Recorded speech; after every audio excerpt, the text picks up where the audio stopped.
Quelques minutes après la fusillade, des réactions épidermiques ont été lancées sur les réseaux, poussées par un porte-parole des Gilets jaunes aux tendances radicales. L'idée selon laquelle le gouvernement serait à l'origine de l'attentat pour affaiblir le mouvement s'est répandue la nuit dernière sur Facebook. Désinformation, manipulation, en cette période très agitée, il faut plus que jamais redoubler de vigilance face à ces fausses informations. Ce soir, c'est Guillaume Delalande qui fait le point et qui vous répond. Guillaume, comment est née cette fausse information hier soir? Eh bien, Xavier, de messages postés sur les groupes Facebook des Gilets jaunes, certains conspirationnistes ont cru trouver une preuve avec ce message de la préfecture du Bas-Rhin, un tweet dont l'heure de publication semble être 11h47, plusieurs heures avant le drame, donc preuve d'une manipulation selon eux, sauf que, eh bien, par défaut, l'heure d'affichage des tweets est réglée sur celle de San Francisco où se trouve le siège de Twitter.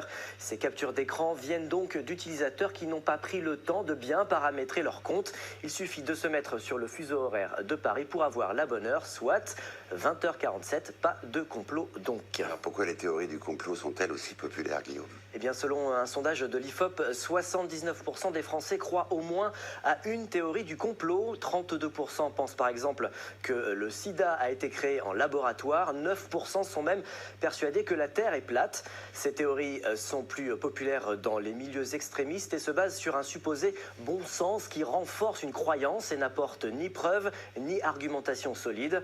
On peut les rapprocher d'un mécanisme psychologique de défense face à une peur, en l'occurrence celle de certains leaders des Gilets jaunes qui craignent de passer au second plan après l'attentat. Alors comment faire pour ne pas relayer de fausses informations? Eh bien, toujours se demander quelle est la crédibilité des messages postés et si l'auteur n'a pas un intérêt personnel à le diffuser. Une opinion, on le rappelle, n'est pas un fait établi. Prendre le temps aussi de lire les articles et d'en vérifier la source avant de les partager.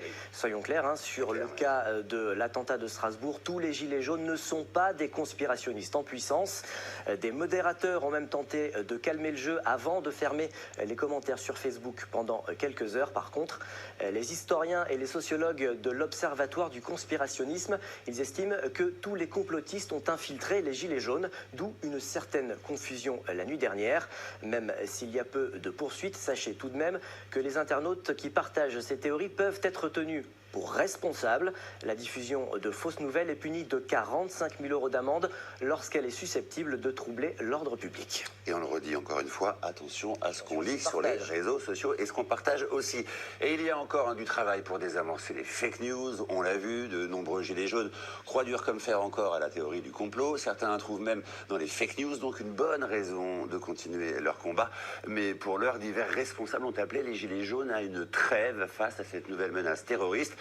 Ils demandent à ne pas manifester samedi. Reportage Marion Laouamène avec nos correspondants.